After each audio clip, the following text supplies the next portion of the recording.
The re-elected EFF leader, Julius Malema, is set to outline the party's rebuilding plans after a turbulent time for his organization. Malema will deliver the closing address on Sunday after an elective conference that also saw the former Secretary General of the EFF, Godrich Gardee, being elected as the new deputy president.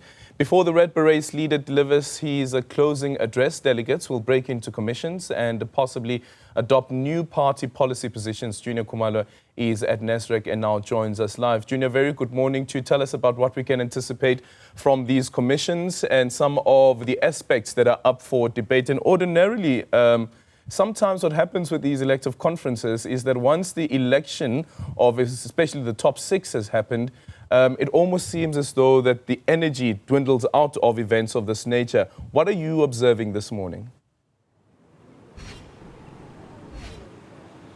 Indeed, Aldrin, there is always that anticipation that a lot of the delegates stop participating in proceedings once those elections have happened.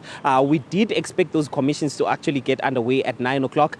We are seeing some of the delegates basically pouring in right now to go to those commissions that were expected to start at 9 o'clock. The understanding is that the proceedings ended very late yesterday. They ended at about 2 a.m. this morning, actually.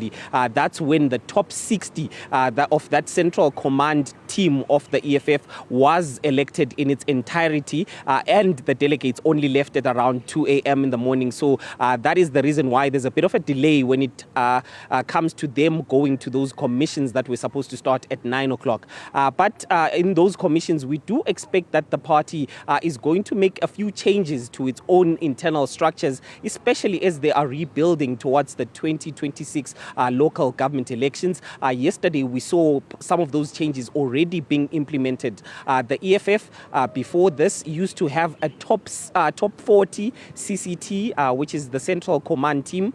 There was that adoption of an increase of that number, basically to 60 individuals, to make it bigger, because the EFF is trying to remove those regional structures.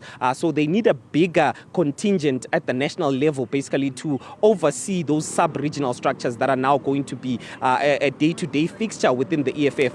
The party has indicated that part of the reason why it declined in its electoral support was because the regional structures were dysfunctional. So now it needs to basically ensure that its VDs as well as its branch levels have more than 200 individuals. That's another proposal. A branch of the EFF usually before this was constituted of 100 people. That was a branch. Now there is a proposal to basically increase it to about 200. Another policy change that is expected to be adopted when those commissions meet is the introduction of a postgraduate degree for all of the EFF basically leaders who are going to hold any position in the public service in municipalities, or whether it's provincial executive or at a national government level. All of the EFF leaders must have a postgraduate degree. We do expect that to also be adopted.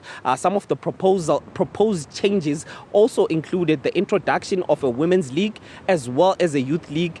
We've heard the EFF leader, Julius Malema, say this was unnecessary and the party did not have enough funding. So we don't expect this one to pass. But when it comes to the policy changes, economic policy changes that might affect South Africans, the EFF is still resolute on its expropriation of land without compensation, as well as the expropriation of the Reserve Bank as well. We heard the EFF leader, Julius Malema, saying that it was time for South Africans to be educated, educate them about how colonialism was a structural violation of the people of South Africa, a financial violation of the people of South Africa that they continue to suffer to this day.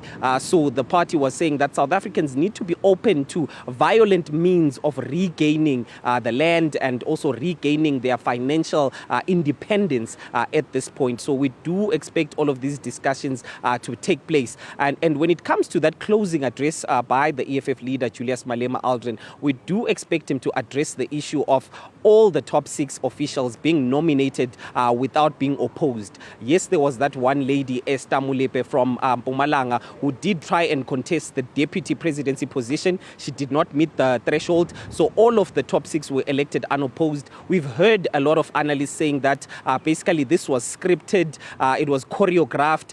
We do expect the EFF leader, Julius Malema, to address this issue when he does give that closing address, Aldrin. Yeah, and that's the thing with the nature of these conferences, right, is that sometimes a certain faction would want to go into a conference and have the conference, especially with the top 6 positions, have those positions uncontested. But then what does this tell us about unity within the EFF, as they've just suffered this blow post the elections and with some of its senior members leaving the EFF? Indeed, especially given that some of the senior leaders have left the EFF, some might see this election of the top 6 officials unopposed as basically a show of unity and a belief in the leadership that was taking charge of the EFF in this second administration, going into this third administration. It's a vote of confidence, some might say, in the top leadership, because we've seen Julius Malema retain his position. We've seen the secretary of the party, basically the engine room of the EFF, Marshal Dlamini, retaining his position. The Treasurer General Ompile Mawute also retaining that position. That just reminds me, on Friday, the EFF leader Julius Malema did thank those 2 individuals, and he left out the national chairperson Veronica Mente at the time, as well as the deputy secretary Popi Mailula at the time. And we asked him yesterday, was that you signifying that you're unhappy about the work that they did? And at the time, basically, he took a combative stance against us as the media, saying that we were trying to spread rumors. But after the electoral outcome, we've seen those very 2 individuals being left out in the top of positions. We've seen the introduction of Nontando Noluchungu, who is an EFF MP. She joined the EFF in 2013. She has been a member of parliament for the EFF since 2018. So she's a senior member of the EFF, and we know that Julius Malema has a lot of trust in her. So she has been given that position. She has been elected into that position of national chairperson.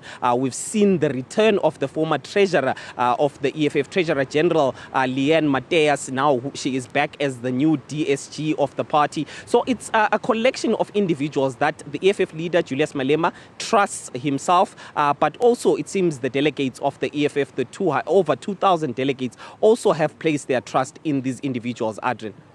Thank you so much for that update there. That was a reporter, Juniour Khumalo, in Newzroom, where you have the EFF's National People's Assembly. Their elective conference is still underway, and it concludes later on today.